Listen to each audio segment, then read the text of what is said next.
কদর মানি তাকদীর, সম্মান, হাইলি এক্সলটেড।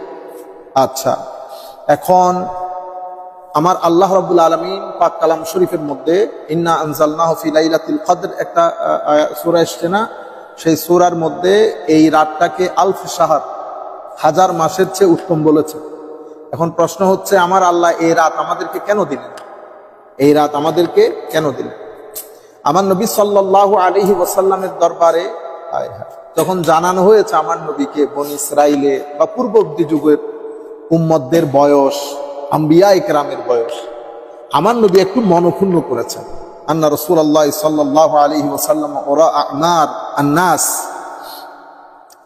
যখন পূর্ববর্তী যুগের উম্মতদের বয়সের কথা বলা হয়েছে, আমার নবীর মনে একটা এমনিতে খারাপ তো লাগার কথা। আমরা 60-70 বছরের অবস্থা ডাইল, আর তারা কেউ 800, কেউ 700, কেউ 500, মন তো একটু খারাপ লাগবেই। আমার নবী সাল্লাল্লাহু আলাইহি ওয়াসাল্লামের এই মনোবেদনাকে প্রশমিত করার জন্য আমার আল্লাহ পুরা লাইলাতুল কদর দান করে দিয়েছেন। হাবিব, আপনার উম্মতকে 1000 বছর বাঁচতে হবে না, এই একটা রাত 1000 মাসের চেয়ে উত্তম, আলফে শাহর। আমার নবী সাল্লাল্লাহু আলাইহি ওয়াসাল্লামের চাওয়া পাওয়াকে আল্লাহ রাব্বুল আলামিন এত গুরুত্ব দান করেন।